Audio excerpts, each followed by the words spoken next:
Bom, aqui falar sobre o caso do Bruno Henrique. Hoje foi a rodada do Brasileirão, aí acabou despercebido, né?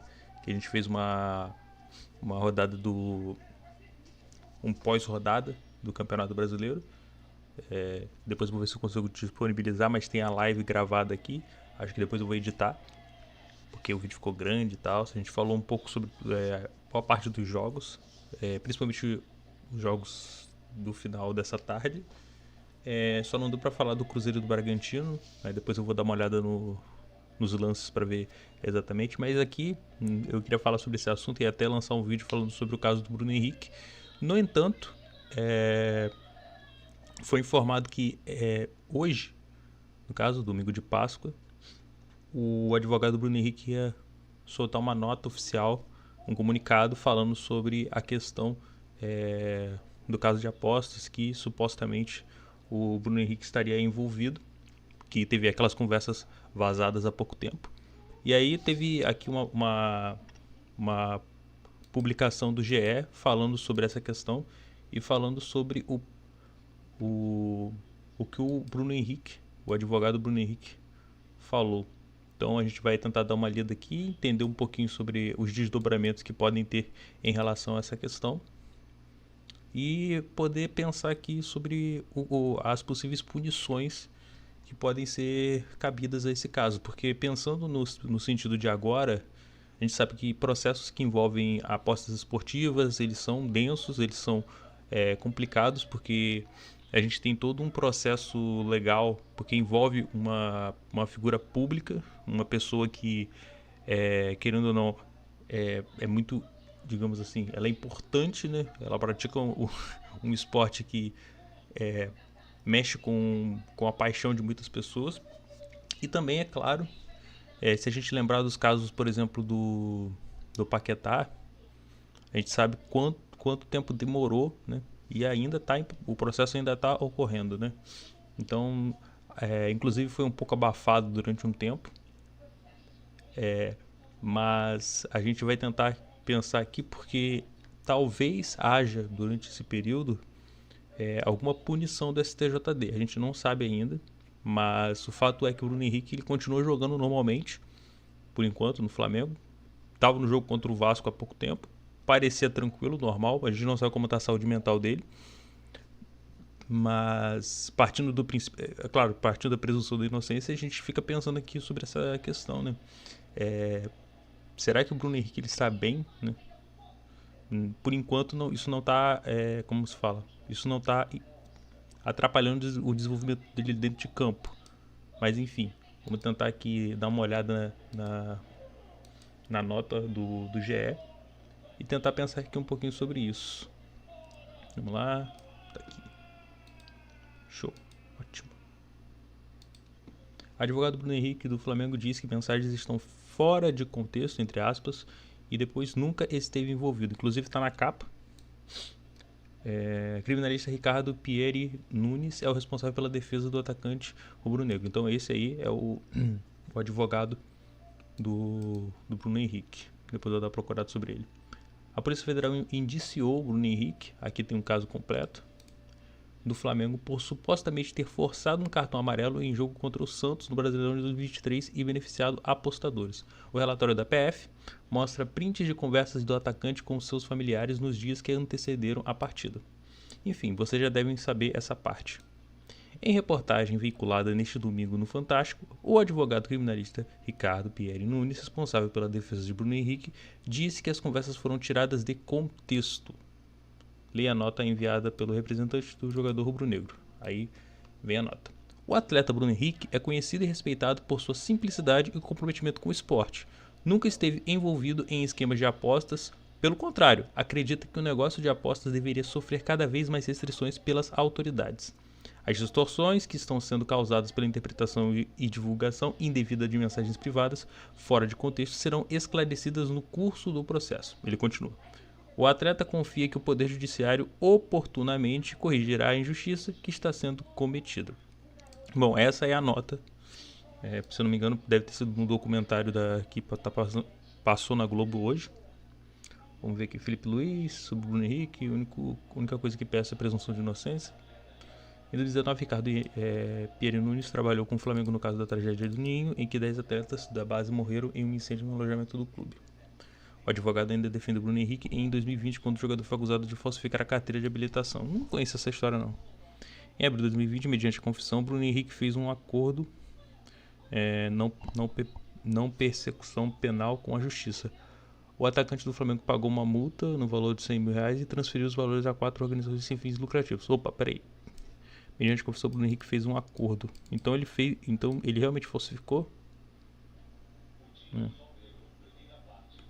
Pelo que está dizendo aqui, é o que aconteceu. Mas enfim, não tem a ver com o caso. Agora o jogador do Flamengo foi indiciado no artigo 200 da Lei Geral do Esporte, fraudar por qualquer momento ou contribuir para que se fraude, de qualquer forma, o resultado da competição esportiva ou evento a ela associado, com pena de 2 a 6 anos de reclusão, e estelionato, que prevê pena de 1 a 5 anos de prisão. Na esfera esportiva, a pena pode chegar a 2 anos de suspensão e até banimento do futebol. Se a gente parar para pensar, esse tempo aí seria o fim da carreira do Bruno Henrique, né? O Bruno Henrique já não é um jogador de mais longevidade, né? Já tem 34 anos de idade, né? Perder 2 anos assim, muito dificilmente vai voltar a jogar em alto nível. A operação penalidade máxima, que surgiu em 2023 e puniu os jogadores envolvidos em esquemas de apostas esportivas, registrou suspensões de 360 dias a 720, além de banimentos. Neste domingo, o Bruno Henrique viajou para Quito, né, com a delegação do Flamengo. O time enfrentará na LDU às 7 pela terceira rodada da fase de grupos da Libertadores. Ou seja, ao que tudo indica por enquanto, né, o Bruno Henrique vai continuar sua vida normalmente, estando presente nas preleções e principalmente nos jogos, o que até aí tudo bem. Primeiro que a gente tem que levar em consideração, e aí eu já vou dar minha opinião sobre a questão, o Bruno Henrique, a gente tem que partir do princípio que a pessoa é inocente, né? É o lance da presunção da inocência que o Felipe Luiz bem disse. Independente se os textos ou os áudios ou os prints eles sejam verdadeiros ou não, sejam tirados de contexto ou não, é necessária a presunção de inocência devido ao trânsito julgado, né? Você vai ter todo um processo para você poder definir se um cara ele realmente é culpado, né? Se ele realmente tentou fraudar e tentou beneficiar certas pessoas mediante a aposta esportiva, né? Forçando um cartão amarelo. A gente tem que partir do princípio que isso não aconteceu ou que existe uma história por trás disso. Enfim, levando isso em consideração e já dando a minha opinião, como se diz, essa resposta do advogado, ela me parece um pouco, eu não tenho nada a ver com questões judiciárias, mas ela aparentemente ela não diz que é mentira o que está nos prints, né? Ele não fala sobre, temos que dar uma olhada sobre essa questão aí, não sabemos se esse texto realmente é o verdadeiro, são os prints verdadeiros, são originais e tal.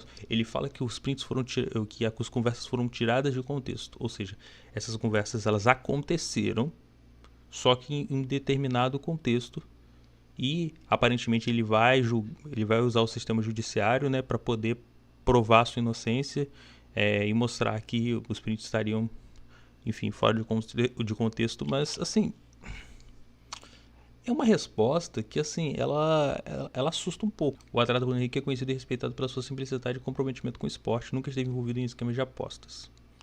Ele falou que nunca esteve envolvido em esquemas de apostas.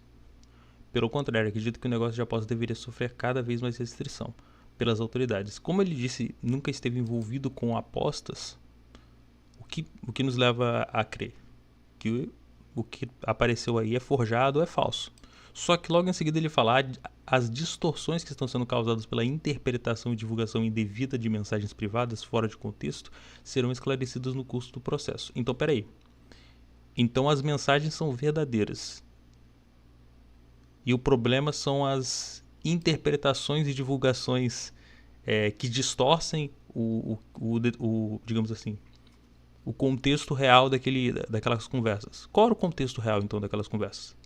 Qual o contexto, então, que envolve supostamente envolve o Bruno Henrique forçando o cartão amarelo, né, e informando isso. Inclusive falando sobre o jogo do Santos. Qual é o contexto disso? Ele diz que vai falar dentro do juízo, mas assim, pelo que parece, pelo que está falando aí, ele está dizendo que basicamente as mensagens são reais, mas que elas estão fora de um contexto, que elas foram mal interpretadas, que elas foram desviadas ou distorcidas. Ok, vamos pensar que elas foram distorcidas. Qual é o contexto que essas mensagens podem parecer, digamos assim, corretas ou éticas? Sendo bem sincero. A gente pergunta isso até pisando um pouquinho, né, tentando pisar um pouquinho em ovos para evitar problemas judiciais, até porque, como eu disse, isso não foi provado, a gente não sabe. Só que a forma como o advogado menciona o caso, ele não diz que as mensagens são mentirosas, que as mensagens foram forjadas, ele diz que são distorcidas. E aí eu quero saber, acho que todo mundo quer saber, boa parte da torcida do Flamengo também quer saber, qual a distorção. E aqui pensando, né, em relação aos possíveis desdobramentos desse caso.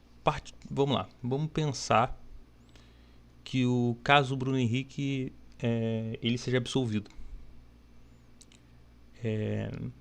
Se ele for inocente realmente, toda essa situação ela vai ter que ter um plot twist aí, e a pessoa que divulgou esses prints, ela vai ser processada? Eu não sei. A gente tem que saber o que aconteceu. Quem vai ser, caso o Bruno Henrique seja de fato honesto e consiga sair desse caso, o que ele vai fazer? Né? Quem vai ser o principal, quem foi o difusor disso? E agora pensando no Bruno Henrique sendo culpado, vamos pensar hipoteticamente que o julgamento aconteceu, se prove que as mensagens não foram distorcidas, eram exatamente essas, e enfim, o que será que vai acontecer dentro desse contexto? Porque será um marco para o futebol brasileiro nessa questão de apostas. Porque pensem só, boa parte das pessoas que acabaram tendo 1 ou 2, 3 anos proibidos de jogar futebol por causa de esquemas de aposta, essas pessoas eram, digamos assim, peixe pequeno. Nenhum deles eram jogadores de grandes clubes, ou pelo menos titulares de grandes clubes. Não que isso mude a questão, mas tem aquela história, né? Acontece, sei lá, esquema de apostas envolvendo tal jogador do 15 de Piracicaba, do Cuiabá. Cuiabá é até um pouquinho maior, né? O caso do Igor Catatal, né? O Catatal ele é proibido de jogar futebol em geral, né? Por causa dessa questão. O Catatal. Acreditando na isonomia da justiça e na isonomia do nosso esporte, se isso for provado, a gente pode ter um marco histórico. Porque imaginem um jogador campeão da Libertadores, bicampeão da Libertadores, um dos maiores ídolos do Flamengo, um dos jogadores mais importantes e decisivos da história do futebol brasileiro, com 34 anos, muito provavelmente seria, digamos assim, terminaria sua carreira no Flamengo, tendo uma mancha dessa no currículo e principalmente marcando todo mundo que, caralho, até o Bruno Henrique, até um jogador desse quilate, desse calibre, está sendo julgado. Seria um marco gigantesco. Não quer dizer que eu queira que ele seja, enfim, condenado. Eu quero que a justiça acabe agora. Isso vai demorar bastante tempo até ter o desdobramento final. E é isso. Vamos aguardar a desenvoltura do caso e seja feita a justiça, né?